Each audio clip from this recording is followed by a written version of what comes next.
Hey, Polly, welcome to the show. Hi, thank you for taking my call. Thanks for calling. How can we help? I retired a couple years ago, and so I'm like on half the income that I usually have. And my husband is still working. He's younger than me. He's probably got another 10 years while he'll be working. We have a 401k. I have a paid retirement benefit, but I had a little bit in a 401k, so I already invested it. And I just kind of want to forget about it and let it do its thing for a while. But in the meantime, we have debt, and I've kind of been living off my card just because we go paycheck to paycheck. And I'm trying to put together a budget, and there's just a couple things. We had like $8,000 put aside for home improvements, but it's been sitting there from an old refi a couple years ago. And since we're not using it, I wanted to put it towards my card and get my balance down. But then he mentioned, well, we're going to need to pay taxes, and it might be around that amount too. So now I'm not sure if I should use it to get my card down or if I should see what we owe in taxes and maybe use it for that. Okay. But with such high interest on the cards, I figure it's got to be better to get that debt down. But in the process, I also found out that he's maxed out his card. So I'm guessing we're somewhere around 30 or 40,000 in debt. Whew. Okay. So let's pan out just a little bit, Polly. Okay. So you are retired. You said are you pulling money from retirement every month? You said you're making about half of what you did, or is that okay. Yeah. So I'm making $36.50 a month, and he brings in somewhere around $5,500 a month. And he brings in $5,500. Okay. Hey, Polly, before we get too deep into like the tactical, what we do with the money, where your money goes, are you still spending on the cards? Yeah.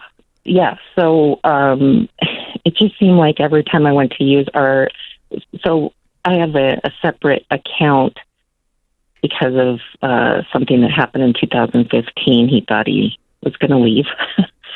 So we were separated for a while. So I went ahead and got my account for my own safety to have money. Okay. Now we still have a joint account. We're back together. It's good. But he's not on the same page with the whole financial thing. I think he's still thinking, he's working full time. He's doing really well. But you're still spending on the card too, right? Like you said that you're living. I want you to cut those cards up tonight. Like get your scissors out and cut them up tonight. Yeah. Because if we pay it off, if we use that $8,000 and pay it off and you're still spending, we're going to be in the same situation in 6 months. Yeah, absolutely. So step one, stop the bleeding. Yeah, exactly.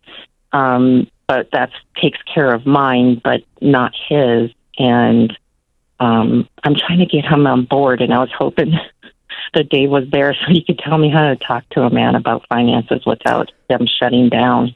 Well, Rachel's pretty good about couples and money. Yeah. Okay, so Polly, for you guys, do you still have a separate account, or are you guys working out of the same account? Well, we have a joint account, but that I have access to. But then I have a separate account, and I've got a couple $1,000 saved. But I'm going to put at least $1,000 of it towards my cards. I've rolled up all my change. I'm trying to sell things as I can. Okay, so let me pan up. I just want to get a full picture of you guys as a couple. So we'll not pretend that it's all separate. So all together, you guys, so you're making a little less than $10,000 a month. How much debt do you guys as a couple have? I think it's going to be anywhere between 30 and 40. I know mine is 19, and I'm just guessing. Okay. Yeah. And that's all on credit cards. Yes. Okay. Do you have any card? Not including a camper. Our cars are all paid off. Okay. How much is the camper? How much do you have left to pay for it or pay on it? Two or three. I don't remember what the payment is, and I still need to find out some information from him because he does all the bills. But I've been trying to put together a budget. It was $40,000 couple years ago, so I imagine we're paying at least a couple hundred on it. Okay. Any other debt? What do you guys owe on your home? We owe $411, and it goes anywhere between $500 and $624 when you look at the value online. Okay. But we've refinanced too many times. Yep. Okay. So here's the deal, Polly. We are going to help you tactically. We're going to give you Financial Peace University. We've been giving that away all of this show, but really, if you can get your husband, you guys to do this together, these end lessons tactically, it's going to help you walk through all of this. But I think one of the bigger problems is that, in a marriage, if one person is trying to, fill in the hole of debt to get a flat ground level, of trying to get out of this financial hole, but the other person is digging at the bottom, then it's not going to work, right? And that's why we really stress for couples to work together. So I know that he's hesitant, but there has to be something in him, Polly, that knows we're not in a great situation. My wife is retired. I'm coming up on retirement age here in the next decade. We still owe $411,000 on our house. We are living paycheck to paycheck. We are depending on credit cards. We have $40,000 of credit card debt. We have a camper. Like all of this, there is a level to him that's going to feel that. He knows. Yeah, he knows. I'm sure, deep down. And so what not you want ready to talk about it. And that's it. So that's where we always say it's not just a money problem. There is a marriage issue that you guys are not united, and probably not just in money and other things. And so if you do have a great church in the area or a great therapist, marriage therapist, I mean, I'm not kidding. If there's any way to go and get a third party involved, this is the time to do it, because you sitting there trying to convince him may or may not work. I don't know. I don't know your marriage, but I think for him to know where you're at, all you can do is control you. And Polly, I think it would be probably a helpful conversation and a very maybe intimidating and vulnerable conversation, but to come to him and say, hey, here are the numbers that I've seen. I've tried to pull, what we have, and this is the situation. And I am scared. I am freaked out. I feel like we should be further along than we are at our age, and I don't know what to do. And I would love it and long for you to come with me on this journey and us do this together, because I want our future as a couple to be stress-free and to be bright and to go and do these incredible things that we want to do at retirement. This is what we want to do. But I think what you're going to start to find is that there's a lot of marriage stuff under that you guys may need to heal from, that 2015 situation that happened. And I think that's a great thing. But starting out this and opening the door when it comes to money and that conversation, I think is really, really important, Polly. But Polly, I think you need to take ownership for your part in it. He's not the only one digging this hole. You're digging it too. And you need to stop with the credit card and also just look at you and what you can change. Brought to you by CHM, a biblically based alternative to health insurance. Learn more at chministries.org/budget. Hey there. Thanks for having me. It's Nadine. Thank you. 1 point for Kim. I'm in a bit of a weird pickle in a sense. I inherited my family farm, my parents' farm, and some money, and it excluded my siblings. And so Why? now they're, 2 out of 3 of them are millionaires. So the original will kind of mentioned like $10,000 each. And then my dad had mentioned after my mom passed that he's going to put the farm in a trust that will pass through without probate, and he was going to change the will. I had no idea he'd cut out my siblings, and now they're all mad at me because they think I'm the one who did all this. Interesting. No. Yeah, so it's kind of like opposite of winning the lottery. Everyone wants to be your friend when you win, but when you inherit something, they feel like you're the bad person. Sure. And I'm like, and Sure. even if I were to I mean, $10,000 is not going to make a huge difference in their lives. Is that all that's left? Is that what you're saying? Is that if you did split it 4 ways, is it just $10,000 to each person? Is that what it would be?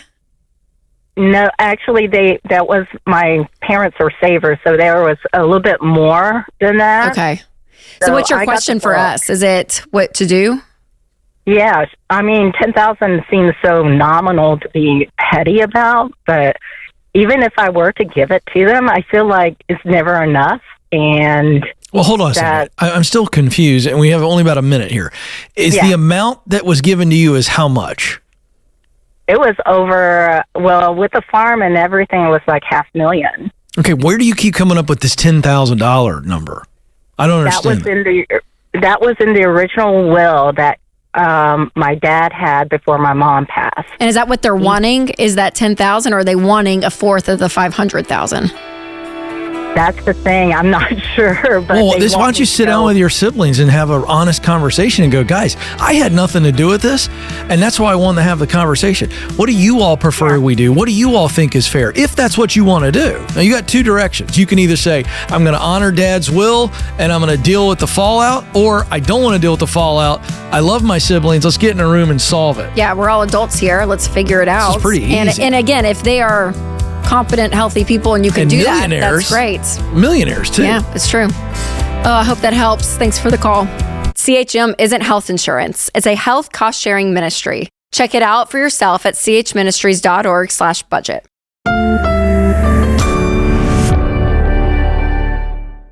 Trevor is in New York City. Hi, Trevor. Welcome to the Ramsey Show. Hey, Dave. Hey, George. Happy Bestseller Day. Thank you, sir. We appreciate that. Yeah. How can we help today? Yeah, so I have a question regarding my student loan I took out probably about 7 years ago. I went to college when wasn't able to do it without taking out loans, but obviously now I wish I could have. But back in that time, we had a cosigner go on to that loan. It was a family member. They didn't really want to do it, and it proved to kind of be like a point of contention, and nothing bad ever happened with it so far. And now that I'm in baby step 2, fast forward to today, I've been paying off all of my loan snowball style. And my question is, being that that's kind of part of my why, I recently received a cosigner release application for that loan. And I was curious what you guys thought about if I should go ahead and act on that cosigner release. Why are they offering to release the cosigner? I've never heard of that. Because it's been a certain amount of time since I've been paying on the loan now for like 2-3 years. So after, I think it's 24 months, they offer you to be able to drop them as a cosigner. Drop them? Why wouldn't you? Okay. Because that's kind of part of my why as to why I want to pay it off. And like, it's kind of giving me my intensity to go hardcore. So in essence, like I could take them off, but then I also fear like that would kind of halt my progress a little bit and my motivation. Why would it halt the progress? What's the motivation behind having the cosigner on there? Because by having them on there, it makes me want to pay it off even more to prove to them that it was possible to start with, and that it was I know it wasn't a good decision at the time, but that I was trustworthy with that decision. Yeah. The student loan is not going to do that. You're going to do that with the way you live your life. Mm. You're trying to make the student loan work too hard in this relationship. It doesn't have the ability. It does not have the ability to make this person respect you. Yeah. So no, I think you can manage your own motivation. The fact that you can ask the question tells me that you can manage your own motivation, and you need to let them go as soon as possible for their sake, your sake, the sake of the relationship. Plus, there's no point in having them on there. I mean, it lowers the risk of the overall situation. I love it. Yeah, get rid of them. Definitely. Yeah. I didn't even know they did this. I've never heard of it, so that's awesome. Yeah. Yeah. Because I figured it'll be paid off within the next year and a half anyway. But release them, and then you just you just man up and say, all right, I gave up my bitterness motivation, so I have to have a new motivation. Yeah, a more positive one. Let's just get a noble one that's not me pissed off at somebody and I'll show you. Yeah, if anything's going to show them, it's you removing them as a cosigner. That to me is going. That just lets him go. It doesn't show that he's reliable. Sure. To his point, but find something else to motivate you. That was my instinct. Was you need a bigger why than a chip on the shoulder. There you go. The family That's member. it. That was it. That's it. But I love the spirit of it, the intensity you've got to pay this thing off. But don't let the family member be the motivation. You need a bigger why, man. You got to do it for yourself. Yeah, I mean, if they can't look at you and say, "Look, Trevor paid off all his loans while he was doing it. He let me off, and gosh, I always wondered if he was going to be able to do it, and he did it. And it proved it. If they can't do that without being a cosigner, they can't do it while they are a cosigner. Yeah, they're just going to be that guy. They're just going to be the twerp. The rest, whoever this is, they're just going to be a twerp. And so that you're asking the student loan to give you the power to make them respect you. And it does not give you that power. You being you manning up, you taking care of business, it puts you in a seat that should be respected, and then it's their choice whether they're going to do that or not. So don't ask this situation to do that for you. And that's how I would look at it. But it got you started. We'll give it that. But at least it got you started. And good catalyst. There's nothing wrong with having a little bit of a selfish or negative reason for getting started, but then you don't keep going. I mean, when I got started because I was pissed off at American Express, but I'm still pissed off at them, but it's not my motivation anymore. Yeah. Anger's a good start, but it's got to turn into excitement about the future. There you go.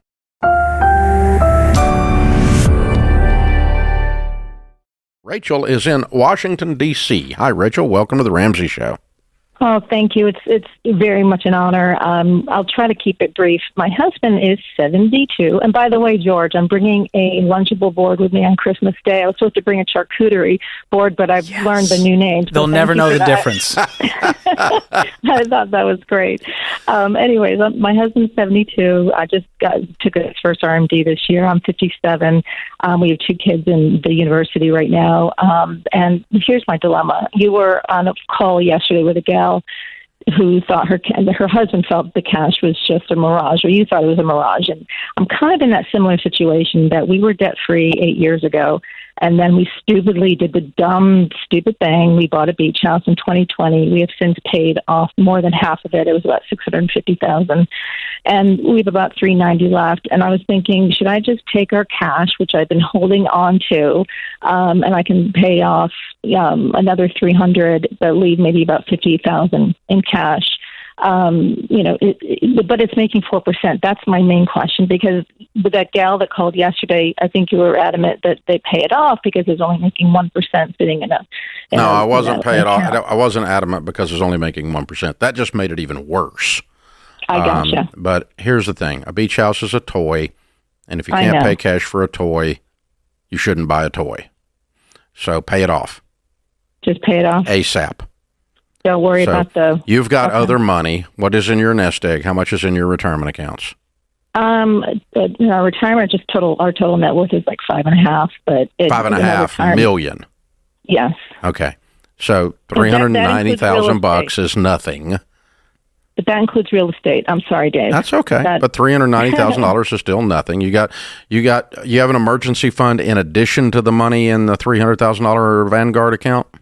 The $350,000? No, I do not. Okay. Well, you need a good emergency fund. If you want to call that $50,000 like you did a few minutes ago, that's fine. Yeah. Let's do that. And so throw $300 at it. Now, how quick can we pay the $90 off? Do you have any other cash laying around? Yes and no. We have our 529s. We get cash flow the kids' education. That's college. Working. We're not messing with that. We're not messing with retirement. We're not messing with college. But do you have any other just miscellaneous cash laying around? Or an investment account of some kind, a little brokerage account. Yeah. How much? That's small. It's like 60. The rest is all in IRAs and 401ks and things of that nature. What's your household income? About 400 combined. Okay.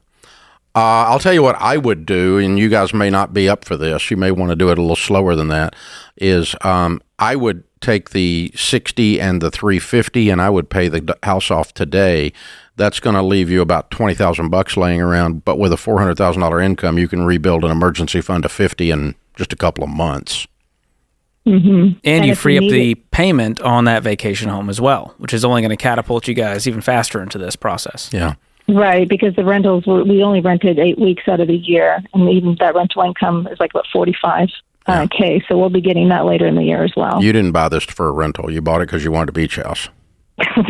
Yes and no. I looked at it. Actually, I looked at it, Dave, honestly, as a long-term, like another form of... It's a long-term capital gain. It'll do well that way as an investment, but you didn't buy it for the rental income. Beach house rental income's a pain in the butt. And it's usually, it's 99% of the time rationalization, justification for buying something I just wanted.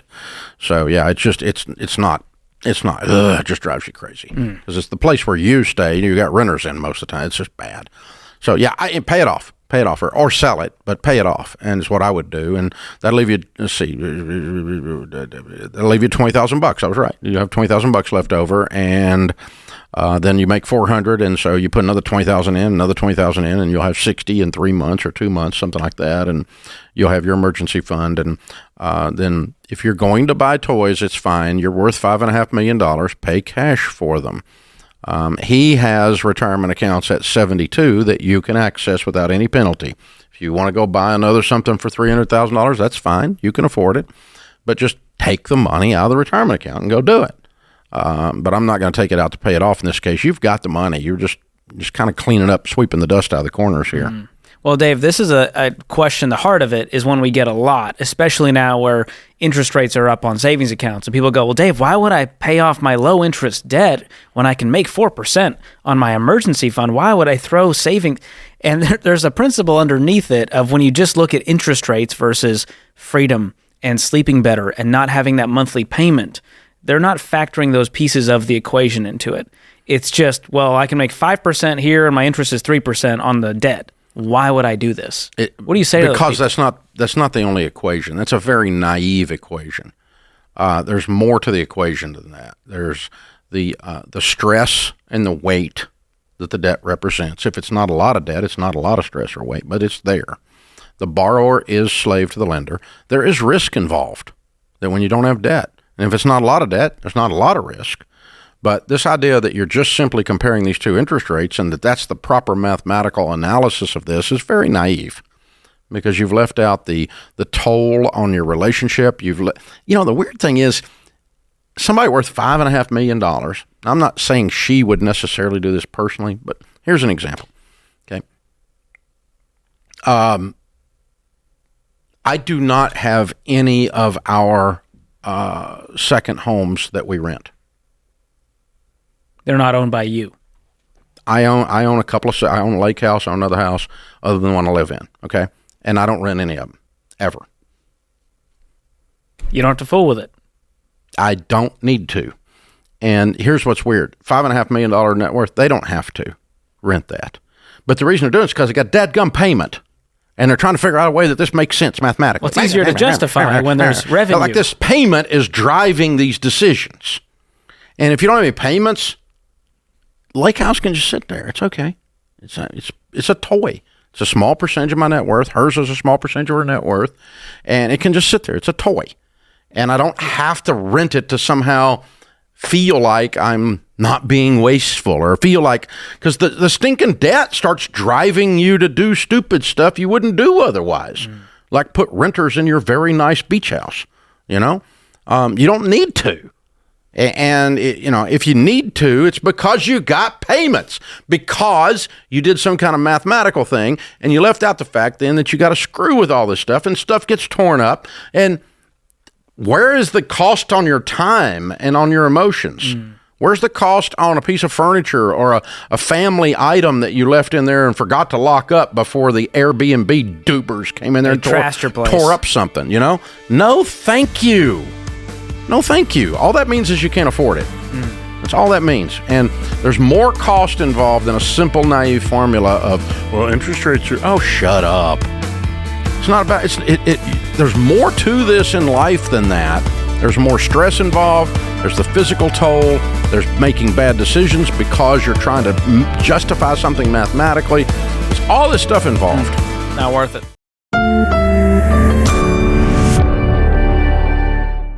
So, George, 30 years ago when I started teaching this stuff, I was first teaching people how to get out of debt live on a budget, be generous, live on less than you make. So you have a plan, you avoid debt, you save money for emergencies and later for investing. And all of those principles work, but people kept saying, which one do I do first? And so I started laying out, well, you should do this first and that first. You should have an emergency fund before you start your 401k.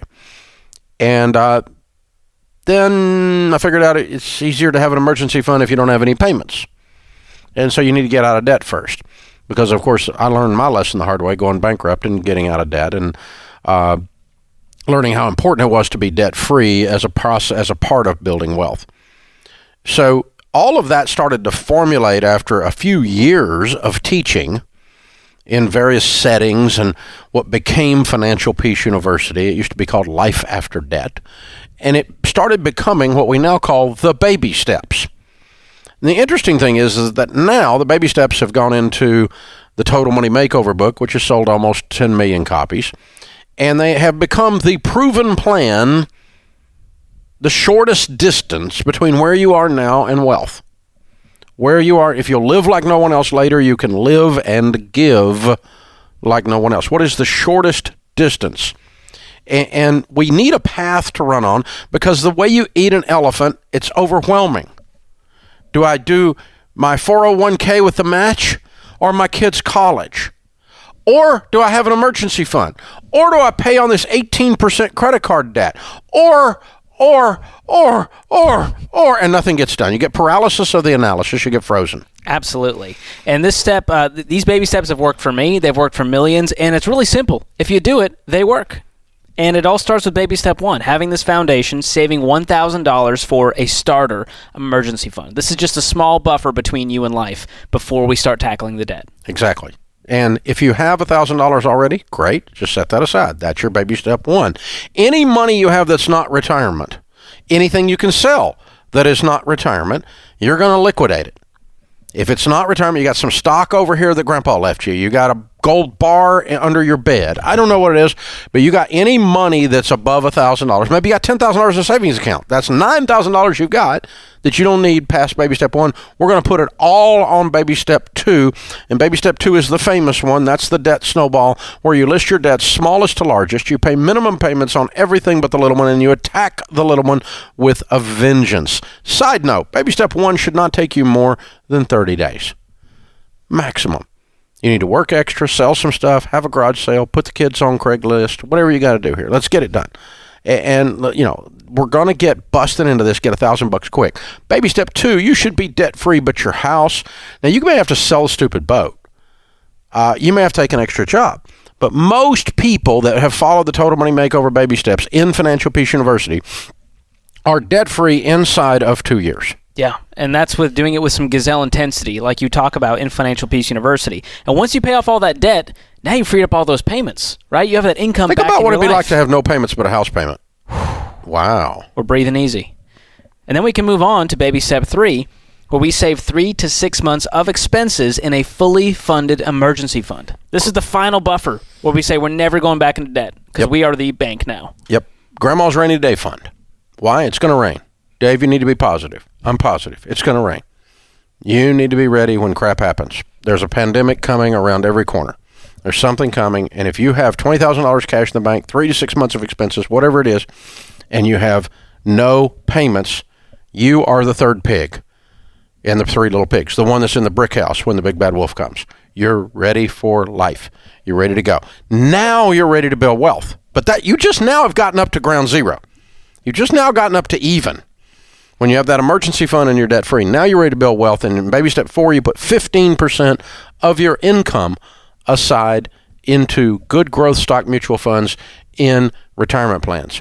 Start where there's a match. Beyond the match, always do Roth.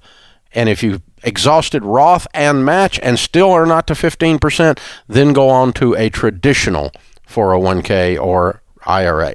But do Roths before traditional and do match before Roths. It's mathematically in your favor to do that, up to the 15%. Don't do 20%. Don't do 11%. Do 15%. While you are doing baby steps 4, you're also going to be doing 5 and 6 simultaneously. Absolutely. So baby step 5 is where we're saving for our children's college fund. And this is going to look different for everyone. There's no set number here because it really depends on your situation. Did you have the baby last week, or is the baby 18? That makes a difference on how much you need for college, right? I mean, what you got to do for college. Just like, is this an oh crap moment, or hey, we're going to be diligent and save? Did we wait almost until too late? Now, they have to go to college debt free. They cannot participate in this epic student loan system failure that is called America right now. It is horrible out there. Do not let your kids go in debt. You do not have to go to debt. Go to community college for free for 2 years. Go to in-state school. Work 6 jobs, get scholarships. Our student loan problem is a parenting problem. Mom and dad let kids sign up for crap they couldn't afford. Bad mama, bad daddy. They got to have the conversations. That's where it starts. And there's a reason you say baby step 4, invest for yourself before the kids, because there's a 100% chance you're going to retire. There's a 50-50 chance or less these days that your kid's going to go to college. And graduate. Yeah. Yeah, this less than 50% chance they're going to graduate. So, this is important. So while you're doing 15%, you do whatever you need to do for your kids' college, whatever you decide to do for your kids' college. Beyond that, if you can find any money, you do that on baby step 6, and that's pay off your house. Start chunking on the house. Now, when you're in 1 through 3, you are so intense your friends are freaking out. Your grandmother thinks you need counseling. You are gazelle intense, like a gazelle running from a cheetah. When you're in 4 through 7, you're not intense anymore. You are now intentional. You're just doing it on purpose, but you're no longer on beans and rice. You're on beans and rice, rice and beans, scorched earth on 1 through 3 till you get those 3 things done. Now, get that house paid off. The average person following this stuff is paying off their home in about 7 or 8 years. Now, that tells us that the whole program is taking about 10 years, and the average baby steps millionaire, the average everyday millionaire that we've studied, we're finding them become a millionaire from the time they start with intensity followed by intentionality, become a millionaire in about 10 and a half years. Yeah. 11.2 years, 10.6 years are the 2 numbers we keep running into. So this is completely possible. Yeah, and once you pay off that house, it's time to build wealth and give outrageously in baby step 7. That's where it ends. Yeah, you will be a millionaire shortly after your home is paid for if you don't at that moment. And then you continue to build wealth, and you raise your generosity, and you continue to build wealth, and you raise your generosity. And you enjoy the money at that point. That's where it gets fun. These are the things. The only 3 things you can do with money, and you should do all of them at baby step 7. And that's the route you're going. That's where you are. That's who you are. That is the baby steps.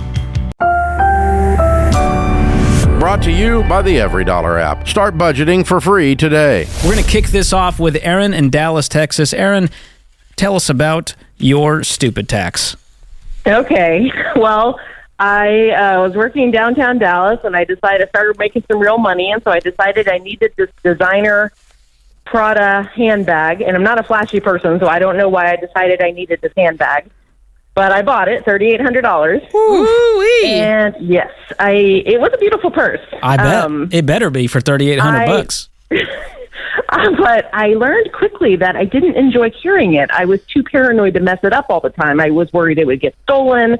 I wouldn't take it to the restroom, and like if I was out to eat and I had to go to the bathroom, I didn't like putting it on the floor, on the counter, and one time it was raining outside at work, and I spent about a half hour covering it in those plastic grocery bags. Oh, my gosh. Yes. So it wouldn't get wet. And I finally realized I didn't like it that so much. So I sold it a year later for $350 on a buy-sell page. A year later. Yes. That thing depreciated by 90%. Is that were you just desperate, or is that the going rate for a 1-year-old product bag?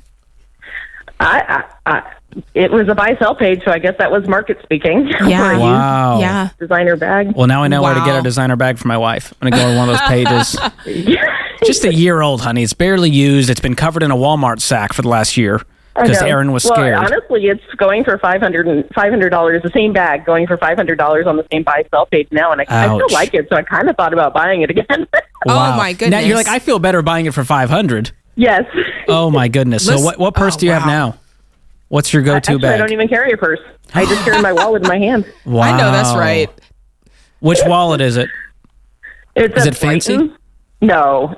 Brighton, like the mall store. Yeah. Oh, wow.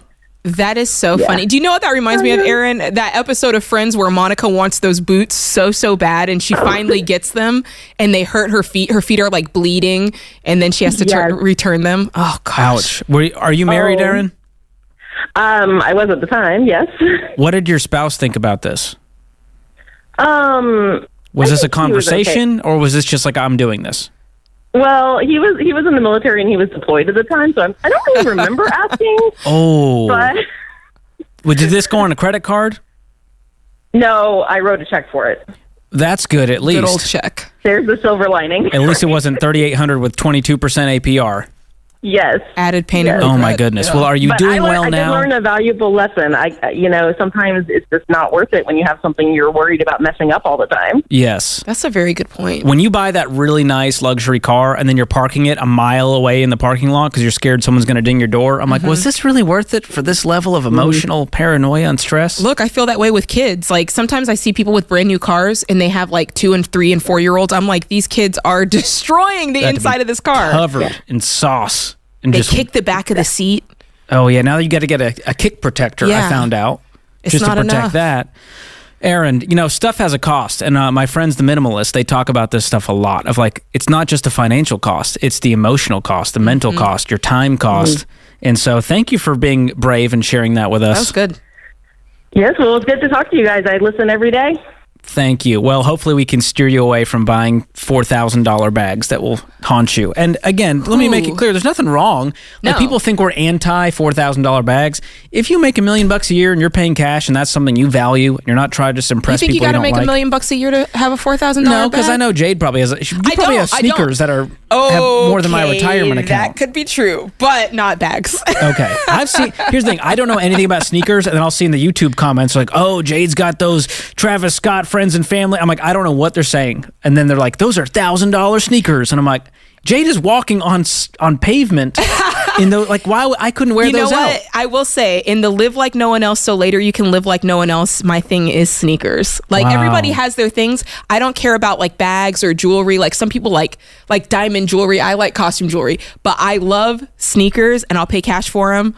And yeah, no stupid tax on that. That's fair. Well, if I was in debt, it would be stupid tax, and I'd be like her, like trying to cover them up and like walk without creasing them, and that whole, although I do still try to walk without creasing them, but still. Oh, that would stress me out. Listen, when you sit in a stool and it's like your feet want to like, I have to sit like with my feet straight so they don't crease. That's too much stress for me. But you know what? The guys they're not guilt-free in this category. A lot of guys, if it's not the truck, it's the sports, it's the hobbies, it's the golf, it's...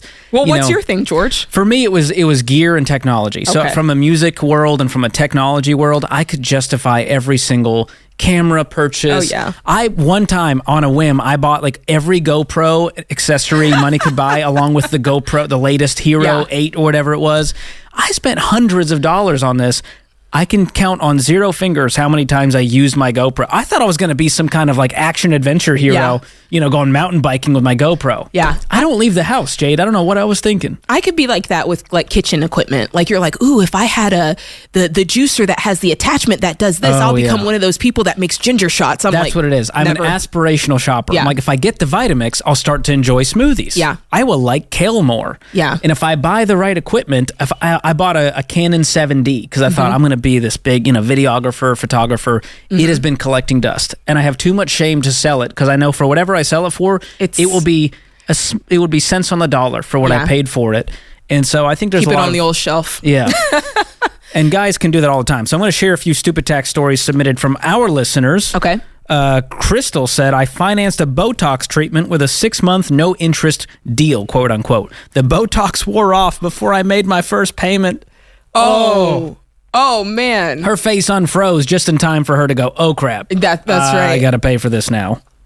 Woo. That's nuts. Amanda in Australia, I used the equity in my home to up my 30-year mortgage to buy a brand new Jeep Wrangler worth $50,000 while making $40,000 a year. Ooh.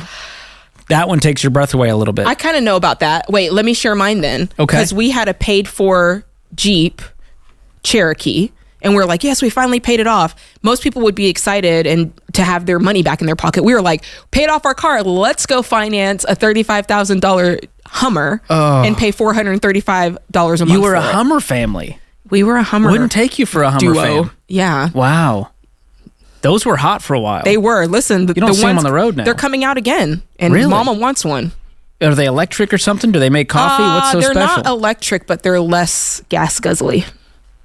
That's comforting. I want to come back and do it the right way. Thank you for that.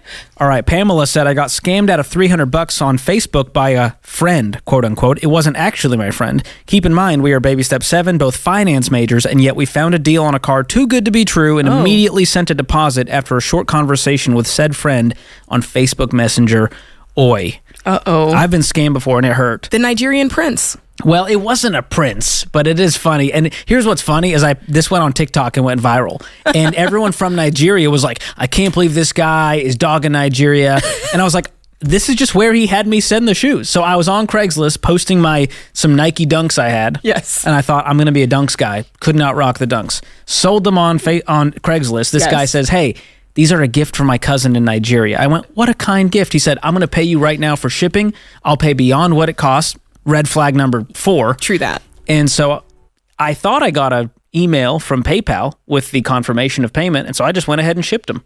Mm-hmm. Turns out that PayPal was not, in fact. That was fake. It was not a real email from PayPal. The money never actually hit my PayPal account. That's sophisticated. And I was just an 18-year-old knucklehead. And so good news is 6 months later, I got a box back to my house that said return to sender. Oh. Address not found. So I was only out the cost to ship. There you go. A small stupid tax. No weapon formed. That's right. We've got Jenny on the line in Fayetteville, North Carolina, who is brave and willing to share her stupid tax story. What's going on, Jenny? Hey there, guys. How are you? We're doing well. Please share. I'm so excited about this. So my stupid tax story starts at the beginning of COVID, March 2020. I'm self-employed, as is my husband, and this was before Dave, so we borrowed money at every chance we got. So our business banker loved us, right? 10 days after everything started to happen, he sent us an email and said, hey, we want to offer you this great loan, $50,000, unsecured, low rate, no payments. We were like, yes, that's awesome, because we were really worried about the revenue stream over the next couple of months. We didn't really know what was going to happen. So we took out this loan that we didn't need, but just because we didn't have sufficient savings, we thought we, should do it. We thought it was a good idea. Like I said, this was before Dave. Well, fast forward a year, and we had taken financial peace by then, and we were deep in the heart of baby step 2. And that's when we really realized, what did we do this for? It's ridiculous. So that $50,000 debt went in our baby step 2. We put it in the debt snowball. And I figure when it was all said and done, the interest that accrued over the year with no payments, and the payments that we did have to make, it probably cost us about $3,000. Yikes. So what did you do with the 50? And looking back now, out of it, we're baby step 7. We don't owe anybody anything. And I can't believe I ever thought that was smart. Well, in a moment of panic and fear, you tend to make some pretty stupid decisions. That is true. Absolutely. COVID, and I think a lot of people what it did was. that. I took that loan out of pure fear, and I was using debt as my emergency fund, but I will never do that again. Yikes. Lesson learned. So $50,000 shows up in your bank account. What do you do with that? They made me take the money. They didn't just give me a line of credit to use as needed. They wanted me to take it so they could get interest ASAP. Did you actually use it to cover the business, or did it become sort of a lifestyle spending fund? Well, honestly, George, I didn't even really ever need it. I'm more in real estate, and real estate was booming. That's right. My husband's in a different industry that really relies on large gatherings like festivals and weddings, and we were really worried about his situation, but he's smart. He was able to pivot and figure it out. So wow. So we didn't even need it. That's the cherry on top. Yeah. We didn't need the money, but it cost us $3,000 to have it in our account. Are you still friends with the business banker? Yeah, we're still friends. Okay. Maybe He's just limit not that loaning relationship. you money anymore. Yeah. Send him a Christmas card once a year, but maybe don't answer his emails when it comes to loans. Thank you for sharing that story, Jenny. That's a fun one. Hey, you know what that reminds me of, George? Kind of during the same time, COVID, remember with student loans? It was like, Biden's going to forgive your student loans. Oh, yes. So get a refund on the payments that you made during COVID. Yeah. People were getting those advance refunds on the payments that they made. Like people who had literally paid off their student loans got refunds on their payments and went back into debt thinking Biden's going to forgive X amount and I'll get that money back. If you had paid your balance to zero and you made $20,000 in payments, the student loan company would bring your balance back to $20K as if you went back into $20,000 of debt. That's right. They went, good luck. The government will take care of you. Oh, that was a scary time. Yes. A lot of bad decisions and a lot were of made. people spent the money that they got back, and then Biden never forgave the student loans, and then they were on the hook again to pay off the $20,000 or the $7,000 or whatever it is again. Brutal. That was a big old stupid tax. I know a lot of y'all paid that. I feel bad for you. All right, I'm going to share a listener story here from Vincent about his stupid tax. My wife had this, quote, amazing idea of starting a hobby farm, so we moved from the city to a rural area. Over $5,000 later, I'm standing in the rain, getting kicked in the face, trying to milk a goat, and I'm chasing foxes trying to eat the chickens. Oh, man. No milk and very few eggs, and neither of us had the courage to do what had to be done for chicken meat, if you know what I mean. Oh, boy. That was like the worst. Wow. The worst children's story ever right there. Yeah, that's true. A lot of people are like, I'm going to be a homesteader. We're going to move and live off the fat of the land. And then you realize how difficult it is. Yeah. Or to like become from a city slicker to the farm boy. That's a big jump. To just up and start a farm. Remember when eggs were so expensive and people were trying to buy chickens? Yeah. Well, John Deloney famously had some chickens. And I think they started getting attacked by some coyotes, and so he ended the chicken coop situation. Yeah, not worth. And eggs aren't that expensive now. We've come back down to reality. Yeah, but what you said about Jenny is true, and about so many of us when we get in the state of fear, eggs are getting expensive. You go to like these crazy extremes, or buy like a chicken coop for $4,000. Take out a $50,000 loan. It's like your brain it's definitely a temporary moment of insanity. Yes. Sometimes. Well, we always say no one makes good decisions when they're panicked or drunk. That's right. And some people were both during the pandemic. I know that's right. Okay, here's a fun one from Olivia. Buckle in. My mom is paying stupid tax and has been for about 15 semesters of college. Yikes. My brother's 26, is a full-time college student working towards a bachelor's. To be clear, he has no degree so far and has been attending college, quote, full-time since fall of 2015 after he graduated from high school in May of 2015. He has been academically dismissed from an out-of-state college and is now attending an in-state university where my mom pays for all of his bills, and recently bought him a new truck after he totaled my mom's 20-year-old Corvette. Every semester, when it's time to pay tuition, she hands him her debit card and has never officially seen his grades. Oh, boy. Every semester, he has a new, quote, graduation expectation date that's typically 6 months to a year out, and when that time comes, he has another excuse about why he's not graduating, and my mother continues to fund this lifestyle and never hold him accountable, all while financially supporting him 110%. Don't be my mom, people. Set goals and expectations with your kids. Require some aspect of responsibility and accountability, and don't blindly pay for things without seeing the bill for yourself. Woo-wee. Ouch. It sounds like mom is happy to pay the stupid tax bill for her little boy. Yikes. Well, what is it? What? Come on now. Now, Dave has a fun rule. He said, I will pay for college, but the requirement is you finish in 4 years. I like that. If you don't, it's on you. Yeah, you're on the hook for the rest. That's fair enough. That mentality, because that encourages you to go, I better finish in 4 years.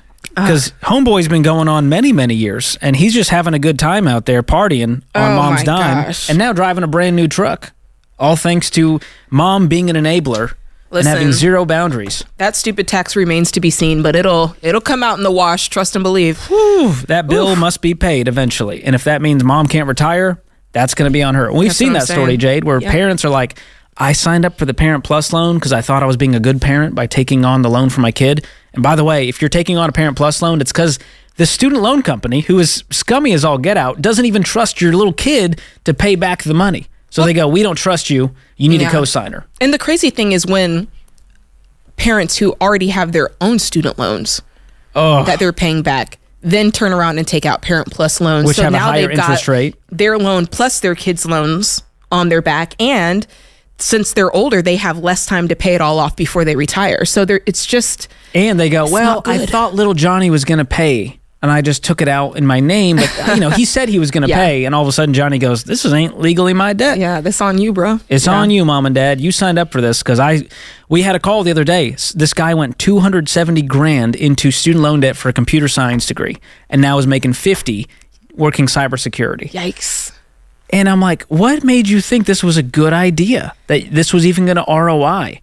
That's so a the lot thing. of poor decisions being made out there, and colleges are happy to take your money to raise the tuition because they know y'all are going to go out and take as many student loans as it takes to fund it. Yeah, in the moment, it always sounds like a good idea because it's getting you what you want in the moment. Whether it's I want to feel like I want this anxiety to go away, I want to feel like I have money, I want to feel like I'm getting the degree, like whatever it is, we want it in the moment. And whatever solution presents us getting fastest, we kind of get fixated on that instead of opening up our mind and going, okay, what else is possible here?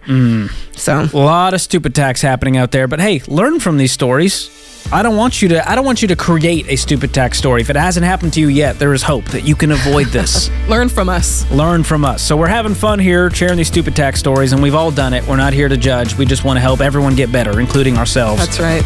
Avoid these financial mistakes. Create your free every dollar budget today, the simplest way to budget for your life. Jaleesa is with us in Philadelphia. Hi, Jaleesa. How are you?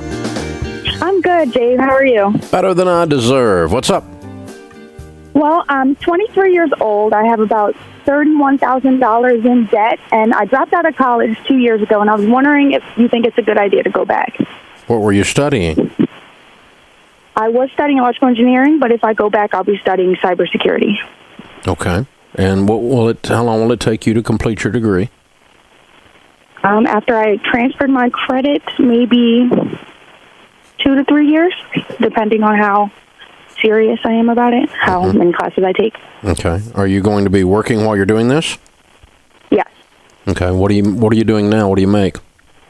I'm a software engineer, so I make $76,000 a year. And you retain that job and go study cybersecurity at night and so forth? Yes. Definitely. Pay cash as you go. Okay. But you're making good money. Should I focus on paying off my debt first before I go back to college? I don't care. You're probably going to be able to do both. But the first thing I want you to do is just lay out a really strong budget where you can cash flow college. And all that's going to do is slow down how fast you get out of debt, I hope. I hope it doesn't mean you just do nothing on the debt. But if you do, what kind of debt? Is it all student loan debt? $18,000 is student loans, $7,000 is my car, and $5,000 of credit cards. Okay. All right. Well, the student loans will go on deferral as soon as you get back in school. I assume. Okay. I assume they will. And so that's helpful. And if you can, wail on those other two and get rid of them, that'd be great to have that out of your life. Make it easier to cash flow school, right? Absolutely. Your company pick up any of your tuition? $5,000. Well, that's nice. Yeah. And where will you study? Just a local school, Wilmington University. Okay. And so it's not super expensive. Right. Very good. Which is why I transferred, because I was at a more expensive university, the University of Delaware. And so that's why I decided to transfer to Wilmington, and it's also more flexible for people who are working. Okay. Well, listen, at 23, you're obviously bright, you're articulate talking to you, you're carrying yourself well, just having a conversation here in front of all these people on the radio. Electrical engineering, software engineer, cybersecurity, these are all strong spaces that you've been thinking about and playing in, and it leads you. It sounds like this path, I can hear the path pretty clearly, has led you to this cybersecurity idea, and you found different pieces you enjoyed about different things and combined them, and that's what popped up. And the good news is it's a very exciting space that you could enter as a career, because the money is astronomical, and the sky's the limit, because I don't see this slowing down, the need for this anytime soon. It's probably going to get worse. And my little 700 person company, we fight it over here like crazy, to keep our stuff secure, right? And so you got a great field there that you're going into. And so all of that to say, the time that you spend and the money you spend to complete that degree field, you'll get a great return on investment on that over the next decade. Okay. Because it's going to set you up to make some good money and be very, very, very employable. It's just as you know, it's a hot space.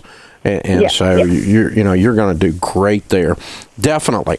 So let me ask you this. Have you already priced out school? What's it going to cost? Maybe if I don't take any money from my company.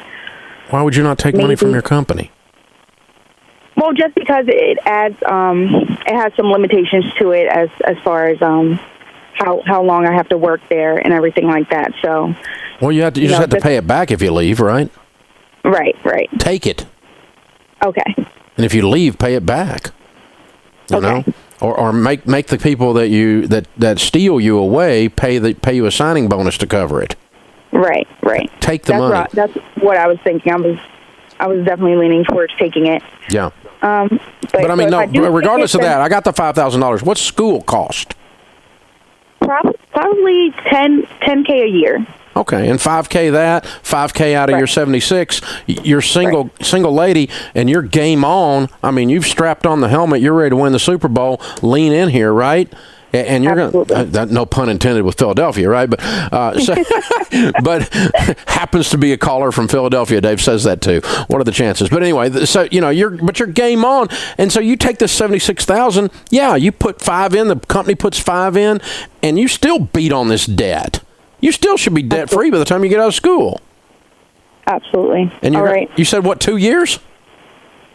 2 to 3 years. Yeah, 2 to 3, depending on the credit transfer. That's right. Yeah. Right. Okay, cool. Hey, you're on fire. I want to hear how you're doing. Let me know later how you're succeeding, okay? Absolutely, I will. Thank you so much, Dave. Get after it. I love it. Very well done. See, people talking about, I talked about this all the time. She's 23. Okay? Now, we get all this stuff in the media, the millennial this, millennials that. And millennials get a bad rap that they all live in their mother's basement and all this kind of stuff. I got to tell you, I meet more Jaleesas than I do participation trophy living in their mother's basement. But now, I don't run in circles where I would run into participation trophy, the guy. I don't run into him. I run into the Jaleesas because I'm a high performer. I demand excellence of the people in my life and the people on my team. And so I just don't attract. As a matter of fact, I'm pretty repulsive to entitled spoiled brats. They don't like Dave. Dave's not politically correct. He doesn't give them a safe space, and all that crap. So no, but I tell you, the millennials I run into, they're Jaleesas. That kid is game on, man. At 23, she's a rock star. That's awesome stuff right there. Did you hear that call? That's amazing. Brought to you by the EveryDollar app. Start budgeting for free today. So I am struggling with some family issues. About 2 years ago, actually 3 years ago now, my work offered me a promotion in which I had to move about 400 miles from where I currently was living. And at that time, I didn't know what to do with the house. We'd only owned it a year. So some of my family members, my wife's sisters, decided they wanted to rent the house from us. Well, it turned into 2 years later, they hadn't paid rent on time once in a year. They were 2 months behind on rent, and they had trashed the house. And we're just trying to struggle with, like, family gatherings are awkward, and, like... Oh, I can help you with that. What do we do? Yeah. It's your fault. Yeah. It's not their fault. You put two wild, wicked, young single women into your rental house, and then you're shocked they tore it up while they weren't paying rent and you did nothing about it.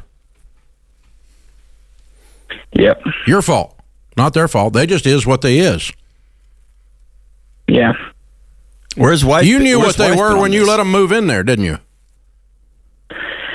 I was. You knew this was stupid when you did it, didn't you? Yeah, my wife couldn't understand the thought of her sisters doing this to us, so she was very firm that they wouldn't hurt us in this way. Yeah, she's delusional. Yeah. She knew they were crazy, too. You knew they were wild as buck, didn't you? I did. Yeah. So you just turned your dadgum thing into a sorority house. So has your sister not called her sisters? I mean, your wife not called her sisters? The ones that would never do this? She has talked with her sisters, but they just act like they act like nothing has happened, nothing's wrong, that they didn't destroy this house that was, something that we had worked hard to get to. So what does your wife say? Does she say they destroyed it, or is she in denial too? No, she's not in denial. She's on board, but she's on board with it now. But she's also like, how do we go to Christmas and spend time with the family, and then be like, oh, we're not getting you guys gifts because you owe us $2,000 in back rent and the $6,000 or $8,000 in damages that we had to do to get the house livable again, because we ended up moving back into the house. Okay, let me change gears a minute. I was picking on you, but it's also the way you go to Christmas is you take responsibility for this. It is your fault. That's how you go to Christmas. You quit blaming them. Here's the deal. Yeah. The day they were late the first time, you should have moved them. If you're in one of my rental properties and you don't pay your rent, you know what we do? We evict your butt. If we go over and do an inspection, which we do monthly or every 2 months on every single residential property, we walk through it. If a cat lives there or you're partying, we evict your butt. You're not tearing up my property. That's called landlording. Yeah. Y'all did not landlord. You didn't collect your rent, and you didn't manage your property. You stood back and watched two wild, crazy women tear up your stuff and did nothing about it. Yeah. It's exactly what happened. I mean, you suck as a landlord, dude. Yeah, it wasn't originally the plan when we bought the house. It was just my work.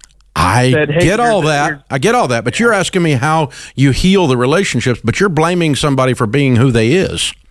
You already knew who they is. So they're irresponsible party animal sorority girls who don't give a crap about anybody, and you brought them in as a tenant, and then you're shocked that they're irresponsible party girls who don't give a crap about anybody, who happens to be kin to me. Yeah, and it wasn't even partying. It was more like people with mental health issues like depression, and they couldn't keep the house clean. And no, they didn't keep the house clean. They could, but they didn't. Depressed people clean houses all the time. Happens all the time. Yeah. If they're getting evicted, if they don't, they suddenly magically clean the house. So what's your plan moving forward? Have you evicted them from the house? Yes, so about a year ago, this all started 3 years ago. A year ago, my work offered me an opportunity to work from home, and I said, okay, I'm going to move back into this house. So are you back in it? Yes, I am. Okay, so it's all fixed and it's all in the rearview mirror. So the only question now is you lost the money and you think you're going to get it. Ha ha, you're not getting it. I would eat it. Forget it. Walk away. Forgive and forget. They is who they is. We love them. I've got relatives that vote wrong. I love them anyway. They vote for the wrong people. Okay. I just don't understand, but I love them anyway. I got relatives that do other stupid things, and I love them anyway. But they're not renting my dadgum house either. Yeah. And so, I'm sorry, I'm not trying to be tough on you, but the way sometimes that I can put something that's been done to me in the rearview mirror is when I realize how much of it I allowed to happen to me, or I invited to happen to me. Therefore, I take responsibility for the situation as much as the goobers. The goobers are just goobers. It's what they are. And it's sad, but I mean, they're not going to ever be anything else. The day you're in a dream world, if you think they're going to walk up at Christmas and go, I'm really sorry, here's a $2,000 check for the back rent and $5,000 for the damage, and we really are so sorry we messed up. The day that happens, I will turn blue. It's not going to happen.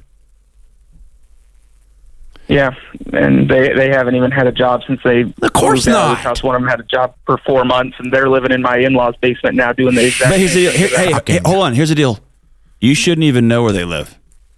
Now you're keeping tabs on them. They're still living rent free. They just moved from their house to your head. Let them go do their life, right?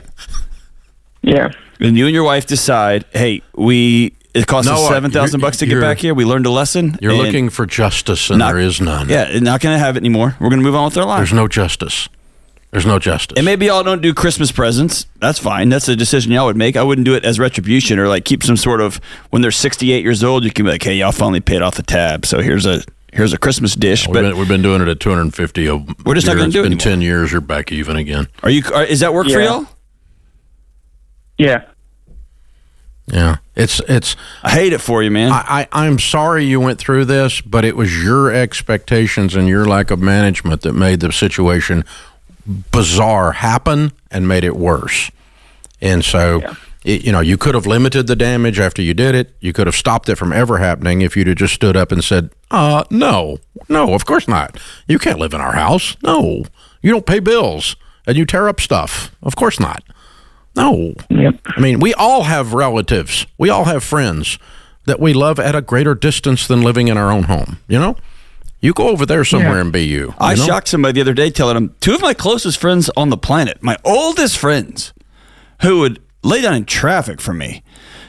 I wouldn't hire them. They're terrible employees. They're amazing, like long-term friends. I would never hire them. Right? And both of those things can coexist. I can love people, but you can't live in my house. Yeah, right? That's exactly right. So Noah, that lesson learned. Or you can live in my house for a year, and I'm not going to lose sleep over it. If you put the word family in front of dysfunctional, it doesn't change dysfunctional. It just magnifies it. And so, you got dysfunctional, and then you got family dysfunctional, which is like 10x. And so all you did was just ask for that to not... Existing dysfunction was apparent to you and your wife. You ignored it and went ahead anyway. There's a proverb says, a wise man sees trouble and turns. A fool goes forward and suffers for it. I have been a fool a time or two. That's why I'm so passionate about this. I see something, I know better, I go forward anyway, and I suffer for it. And that's exactly what happened to y'all. And I'm so sorry. But good news is you never have to do it again. Listen to your brain. It's talking to you. Create your free every dollar budget today. The simplest way to budget for your life.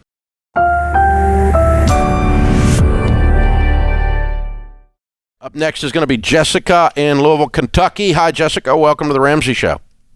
Hi. Oh, my gosh. Thank you so much for taking my call. I am the biggest fan, and I listen to you every single day. And my 3 teenage boys listen to you in the car, and so they're really learning some great stuff, too. But just to keep it brief, my question is, my husband and I are on baby step 6. We are down to the last $25,000 that we owe on the mortgage, and we have been hitting it hard like the last 4 months. Gazelle intense, cut out all spending, only buying groceries, gas, just the necessities. And so my question is, originally we were going to pay it off June of 2023. We've moved it up to March of 2023, and now that the end is getting to the point where it's in sight, my son the other night asked if we could take him to Nashville at the end of December for the Titans-Cowboys game. And I said, the only way I'm going to Nashville is if I can go see Dave and do our debt-free scream on the stage. So I want to know, would it be okay for us to take the remaining money out of our emergency fund to pay off the mortgage, or should we just be patient and pay it off March 1st like we were planning? Well, it's not an emergency. No. Okay. We generally use an emergency fund for emergencies, right? Absolutely. Okay. How much is in your emergency fund? So right now we have $37,000 in the emergency fund, and then like just $6,000 in like a sinking fund for cars. So that $37,000. If we did pay off the mortgage, our monthly expenses would be right at $3,000. So if we took that down to like $17,000 or $20,000, we would still have that 6 months in that emergency fund to cover unexpected. Well, if you've got 6 months in your emergency fund, when the smoke clears on this question, then you've got an emergency fund that's overfunded. Right. And with our mortgage, it's close to being right. It's still a little bit over, but like if we take the What's your mortgage household out of the income? Equation, we're north of $200,000, probably $250,000 with my side hustle. Well, I would use the car money in a heartbeat. Okay. We'll just delay buying a car. We'll get the house paid off because you're really focused on the house payoff. I'm willing to do that. And I'm willing to bring the emergency fund down as long as it's not dangerous. I just don't want to invite Murphy. Because when you don't have an emergency fund, you're sending an engraved invitation to crap to come visit you. Oh, and he's shown up ever since we got really aggressive. Like, we had a $2,700 car repair. We had an unexpected water. So, yeah. Yeah, so, if you have three of those and then you end up making $200,000 a year with a paid-for house and you're broke and can't eat, I don't like that plan. Okay. So you gotta stay above that, right? But if you're sitting there with $20K and you can still make it and you use the car money, does that sound okay to you? Yeah. Absolutely. My first thought is, what if your roof leaks? What if, the car breaks down on the way to Nashville? There's so many things that could happen. So yeah, you just don't want to go down too close. You don't want to violate where you're below the 3 to 6 months of expenses guideline because you're just asking for crap, And if you can do it and not get below that, then and I'm definitely using the car money. That's a no-brainer. But I think you're going to make it. I got a feeling. Yeah. I got a feeling you're focused. Well, and you've got such a great income. It's like, I think if you all pretty aggressive between now and then, you got a good shot. Yeah. And by the way, we don't recommend, it's not our program to be that intense when you're at baby step 6, but it's okay if you want to be. All right, Beatrice is with us in San Antonio, Texas. How are you, Beatrice? I'm doing well, and thank you so much for saving my marriage, Dave. Ever since we started Financial Peace, me and my husband never argue about money, so it's been a blessing. Thank you. Very cool. How long y'all been married? We've been married for 11 years, but we've been together way longer than that, so it's been really, really nice. Well, it's a good thing to not kill each other after 11 years, right? Yeah. We're still breathing. But now we have one dispute, and I was like, we've just got to call the Dave Ramsey show, so that way we could just put it into it and figure out what we're going to do. Okay. So I have a question for you. All right. So we're on baby step. We've got back into debt, and we're in baby step number 2 again, unfortunately. And I have about 20 different envelopes that I've established.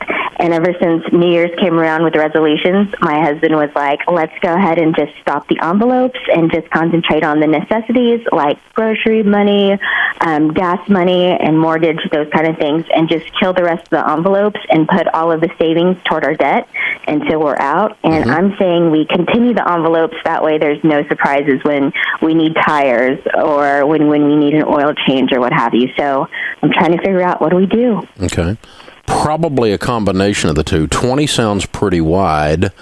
And so, but I like his intensity about cutting back and throwing everything at the debt.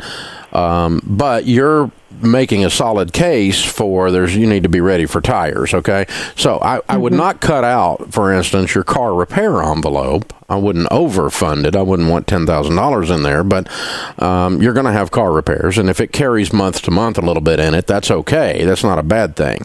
So if you're talking about oil change or car tires, that's a car repair envelope, right? Yeah. Okay, so, I don't know how you got to 20, though. What is it? What all these things you're saving for? Okay, so like contacts and glasses for me and the kids, home funds when we need pest control, prescriptions, doctor bills, kids funds whenever there's photos or they need new shoes or what have you, tires, Christmas savings, oil changes and maintenance, licenses and taxes. You have a different envelope for oil changes than you have for tires? Yes. Okay, you've got this split too thin. You're going to drive yourself crazy. That's really? called car repairs. Why do your kids' shoes have their own envelope? Well, it's just kids' funds, like kids' funds in general. Kids' shoes are called clothing. Yeah, that's one envelope. But just kids' funds for whenever they need the school pictures or if they need I don't know, miscellaneous miscellaneous kids stuff like the school pictures or field trips or whatever. That's a reasonable thing. That's not something you cut out. But you probably need to combine some of these envelopes and put the shoes in the clothing envelope, and let's start having a breakdown for that. At this stage of the game, I'm probably not having a Christmas envelope today, but I probably would start one somewhere down about August or September to get ready for Christmas, because in the meantime, I want you tearing into this debt. Okay. So you've done a really good thing because you've gotten very intentional. The two of you are talking about money. You're communicating and not killing each other. This is a good thing. So all of these things are proper. You're doing everything right. And the normal process is as you get better and better about budgeting and using the envelopes, you use less and less and less of them. 30 years later, we have 3. Wow. 3. That's all we have, 3 envelopes. Everything else we do with the budget and the debit card. Okay, but Sharon has a clothing envelope. We have a food envelope. And I can't even think what the other one, entertainment, I think is the other one. But a lot of everything else we do, we just use the debit card because we've gotten in the rhythm of the budget for 30 years. Wow. Okay, so it's gotten smaller and smaller and smaller, but there are still things. You see Sharon at the grocery store, she still pulls out that Rachel Cruz designer envelope purse thingy that Rachel sells, and Sharon liked the new one, so she's got that, and that's what you'll see come out, and you'll see her paying for cash for her groceries. But if I take Sharon out on a date night at a nice restaurant, it's probably going to be a debit card nowadays. But at the start, we had a different restaurant envelope and a food envelope. So the way you're starting is the right way to start. But just to tell you that over time, as you get better at this, you're going to use fewer and fewer and fewer. And today, I would go ahead and combine a few of these you're talking about and probably think about one or two that you can empty and catch up later to get on this debt like your husband is suggesting. You guys are going to win.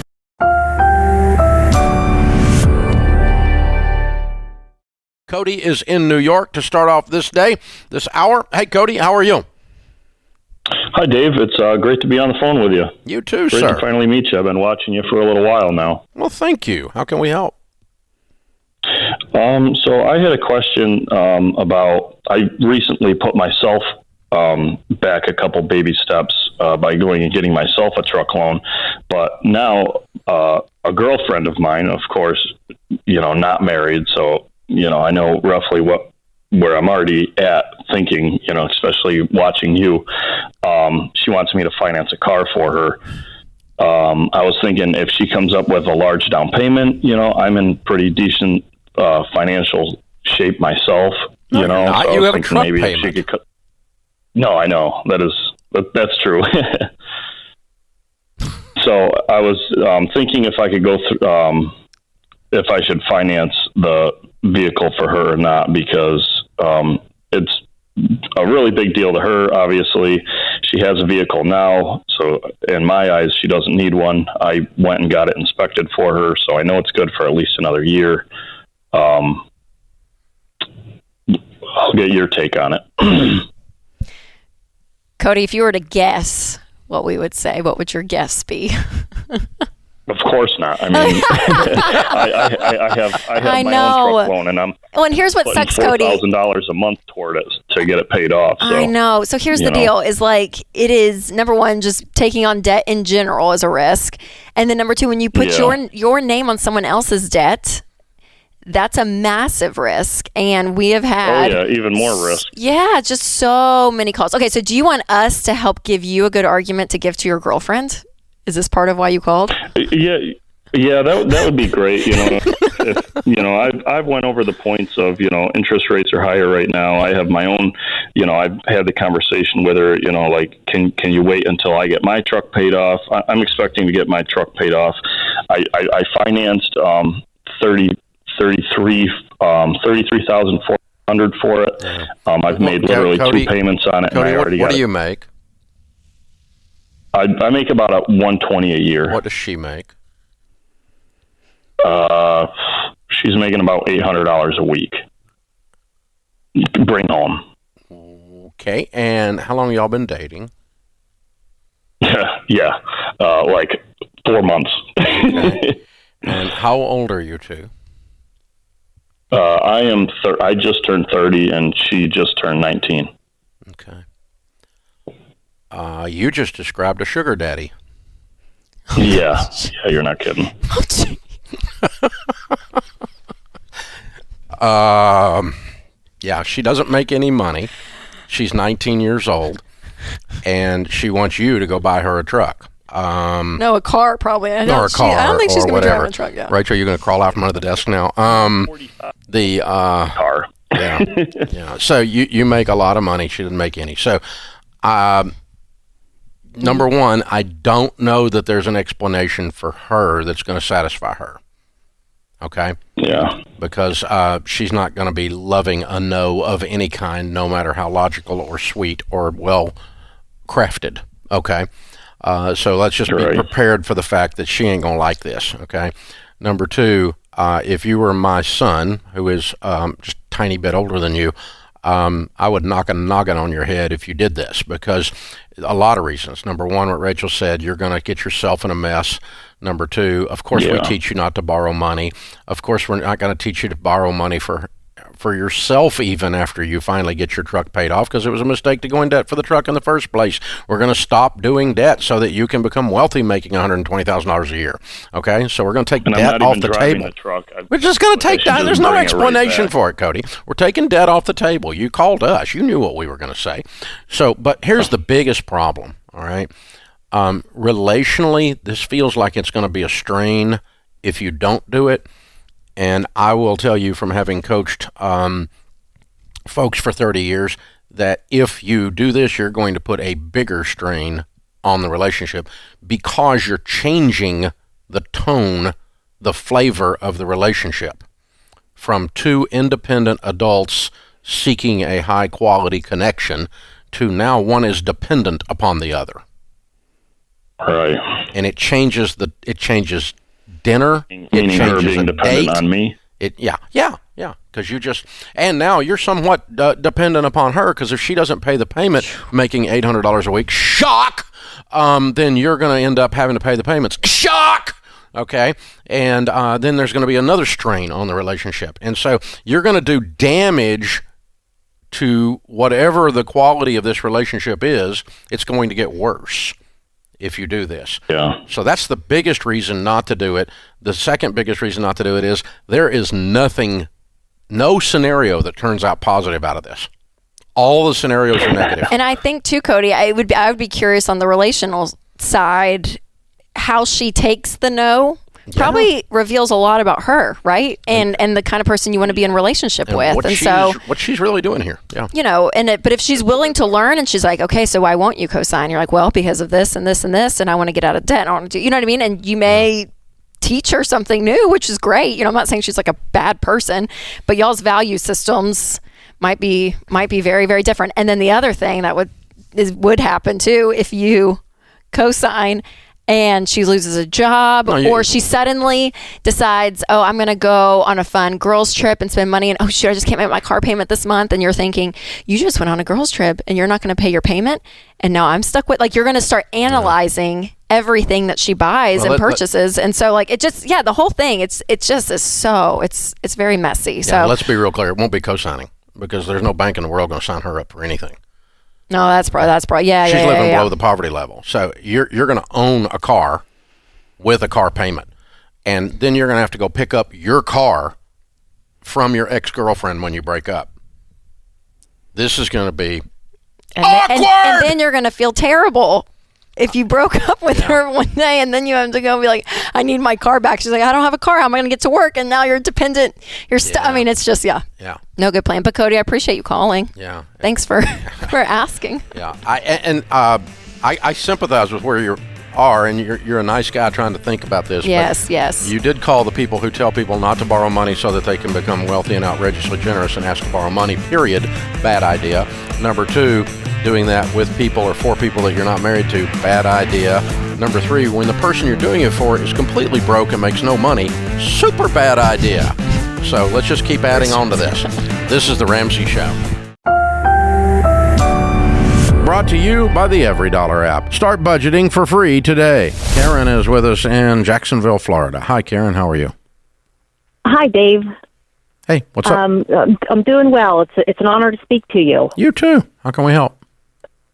Well, my husband and I have actually gone through Financial Peace University, and we're doing really well. We, as of 2022, we were, had a fully funded business safeguard account. We had our emergency fund funded. We had no debt other than our house. And at that time, my husband got a not so good medical diagnosis. So that set us back that year. And then ultimately he decided to make a step into a profession that he wanted to be in. And that essentially cut our income almost in half for now.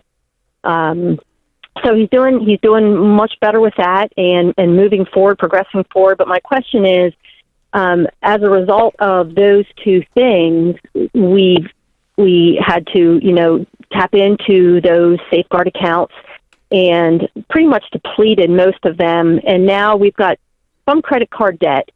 We have some stock that is not in any kind of retirement account. So my question to you is, do I sell that stock and pay that little bit of credit card debt that we do have now, or should I let that stock sit and just continue to not accumulate any more credit card debt, but, just make payments on that?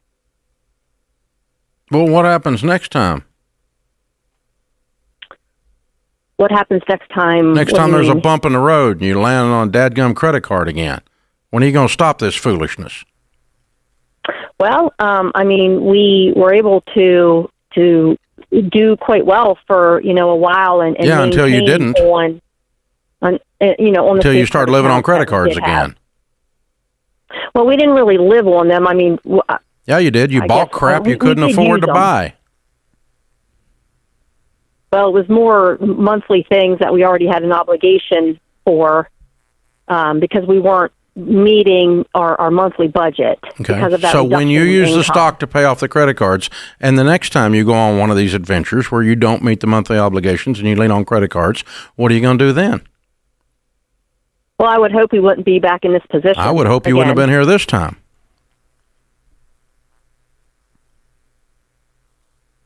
I'm not going to give you permission to say what you did was okay. What you did was not okay. It was a really bad, dumb plan. And if you're going to use every time something comes along to get yourself back into credit card debt, I can't help you. Because you've used up your stock then. So if I tell you to cash out this stock and then you go do this again, you're screwed, girl. You follow me? Yeah, I guess this was kind of a one-time... No, it's not. A one-time thing, though. No, it's not. Always life's going to bring you something. It's always going to be something coming up. Until you decide no matter what, let me tell you when the time is we're going to use a credit card at the Ramseys. Never, under any circumstances. We'll sell everything in sight, including the dog and 3 of the grandkids. We will never again go into a credit card debt. Ever, under any circumstances. Period. Nothing will cause that to happen. We will be riding a bicycle instead of driving a car, but we won't have debt. Ever. See, until you get there, kiddo, you're going to go back again. You're going to go back again. You're going to go back again because there's always something comes up because there's a crack. And as long as there's a crack in the thing, the water's going to leak through. So, yes, you should cash out the stock and you should pay off the credit cards. But you have got to, the two of you have got to sit down and go, we flunked Financial Peace University. We flunked the class. So we have got to reset and draw a line in the sand and say, never, under any freaking circumstances, are we ever going to have a credit card in our house. Cut it up, close the accounts, and then you won't have the opportunity to be blessed with the 22% APR from these credit card companies. That's the easiest way to do it, because then you're going to find another way when debt's not an option, when debt's off the table. I got a friend that lost his career, he lost his family, he lost everything because of a drinking problem.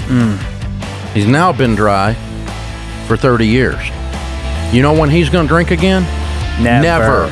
You know when the alcohol's going to be in his house again? Never. Ever. You got to decide. Create your free every dollar budget today, the simplest way to budget for your life. Brought to you by YRefi. Refinance your defaulted private student loans today at yrefi.com/Ramsey. Today's question comes from Ethan in South Carolina. He says, my wife and I are both 28 and just got married. I am an employee benefits consultant and she's a trauma nurse. Together we make about $200,000 before any commissions that I receive. We also are debt free. We have about $150,000 in investments, $30,000 in a money market account, and are investing our 15% towards retirement. Very good. If I were your son, how would you recommend buying a house? We have been waiting for interest rates and housing prices to drop, but I always hear there's never a perfect time to buy. Is now the time for us to jump in? Yeah, Ethan, I think you're feeling the way a lot of people are feeling that are in your shoes, right? They're saying, okay, these interest rates are high. Should I wait? Like, truthfully, I have the money, or I could start to save up more money, but I don't know, is now the right time? And I would say the right time to buy a house is when you can afford it. Like, not based on the market, not based on interest rates. Otherwise, you're trying to like play a timing game. But if you can afford to save the down payment, and you can afford to get a mortgage where the payment is no more than 25% of your take-home pay all in, then get the house. And later on, if mortgage rates go down, you can always refinance, right? Like you have options. You don't have to stay in that high interest rate. So for you guys, I think this is great. You have a great income. It sounds like you've got your 3 to 6 months of expenses. You are investing.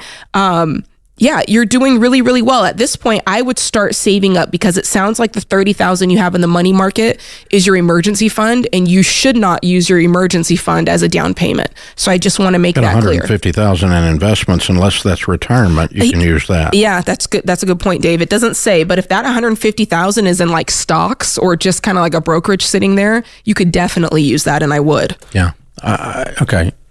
Interest rates are going to do what they're going to do. We don't know. House prices are not coming down. We do know that. There's a serious shortage of housing. There are more buyers than sellers, and there's no fix on the horizon for that. That's called a supply-demand pressure. It's 7th grade economics. When there is a shortage of anything, the price holds steady or goes up. It does not go down. And interest rates don't cause it to go down. So interest rates have been up for about 18 months, and house prices have not gone down. Okay? It's that simple. The median house price is exactly what it was 12 months ago. It's $400,000 nationally, and it's not going anywhere. So that's what you're seeing. So don't wait on house prices to come down. So marry the house and date the rate. Mm-hmm. You can refinance your interest rates if they go down, or pay them off and have a 0 interest rate. That'd be cool.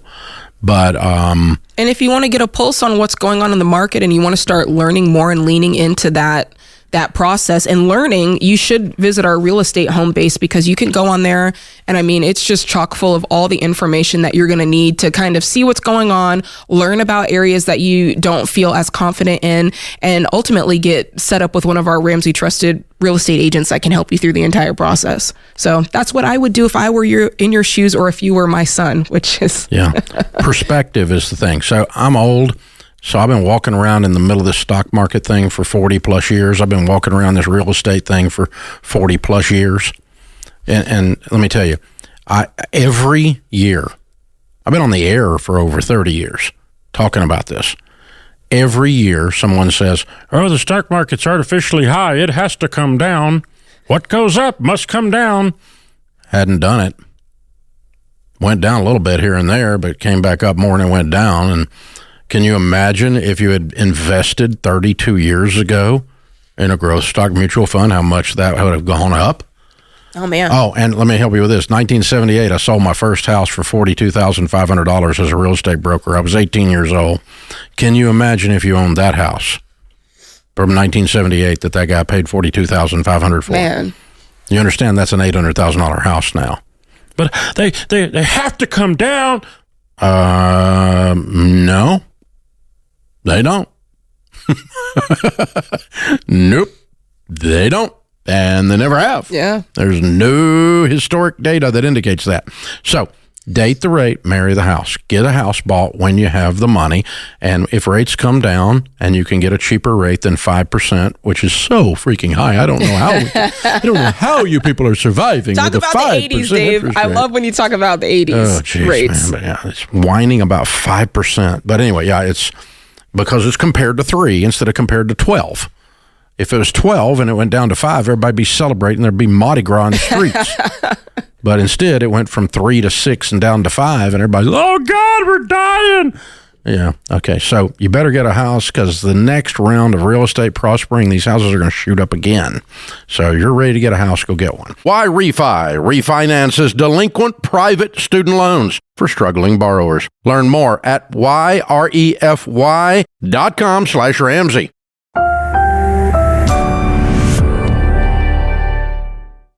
Rebecca is with us. Rebecca is in Indianapolis. Hi, Rebecca. Welcome to the Ramsey Show. Hi, thanks for taking my call. Sure. What's up? So I'm the CFO of a small business, and I would like to know how Ramsey or other businesses that you know are determining what fair pay is now, considering the recent inflation. Most businesses can't afford to just do a sweeping 8% payroll increase across the board, and even if they can, it doesn't mean that that increase is appropriate for all the roles, but employees and managers don't really want to hear that. So I'm just curious what other people are doing. Well, to start with, I would reset the table on the people that work for you. Okay? People at Ramsey hear me say regularly, your raise is effective when you are. We have never given an inflation raise in the history of this company, nor will we. Okay? Well, you are paid for based on two things inside of our company. You are paid what the position pays in the marketplace. And that's fair, and that's right. And truthfully, anybody that's got a job out there, you're paid what you can be replaced for, with rare exceptions. No one pays you twice what you can be replaced for. They pay you what you can be replaced for. That's cold, hard facts. I know it's mean. I know it's nasty, but welcome to adult land. Okay? You get paid what you can be replaced for, number one. Number two, part of what affects what you can be replaced for is how good at what you are at what you do, how excellent you are at what you do. And that makes it harder to replace you. And so excellence and killing it and dragging it home, when you're adding value to an organization, they want to add value to your paycheck. And so we are adjusting our comp around here, and we've had some pretty dramatic upward adjustments in some categories based on what that position pays in the marketplace. Because the cost to hire a project manager, the cost to hire a Dev 2, a Dev 3 developer that writes code, a cost to hire an administrative assistant has gone up pretty dramatically in the last 24 months. More than any 24 month I remember in 30 years of doing business. Okay? And Ken, you've seen this in the career data. Yeah. So the first thing you need to do is keep a comp study going and really know what each position, what you'd have to pay if you were going to replace that person, because the marketplace is now, if you are a Dev 2, you can demand X. And if you're a senior level software engineer, you're six figures plus, maybe 200,000 plus. And so that's what you can get somewhere else. And so if I don't pay you that, you're going to leave and go take that. And so that's the way the business is you do that. Now, but that doesn't mean we give everybody 8% raises because the news says inflation went up 8%. You can't afford to do that, number one. Number two, it's not fair. Number three, it doesn't make sense from a business perspective. No. From a business perspective, as the CFO, your job in hiring is to get a rate of return on every dollar of payroll. And that's based on their productivity, not based on inflation. That's right. And I want to add in really quick, Rebecca, listen, to help, and by the way, you need to communicate this, but the reality is let's play this out. They think that they should get a bump for inflation, so if we play that reasoning out, that means you take it away as soon as inflation begins to subside, and they wouldn't be cool with that either. So compensation is never built on, and should not be built on, inflationary pressures in the economy. It's about profit and loss, and as Dave said, value, and it's the marketplace does set the bar. The marketplace does. And so I would tell you this is not a compensation or inflation issue. What you have is a leadership issue, and this is hard, but you've got to communicate this properly to your team. And one of the ways that you need to do this is I would really engage with Smart Dollar. Ramsey Solutions, there's nothing comes close to what we offer the business marketplace in helping their employees get control of their finances, like we do with individuals on this show.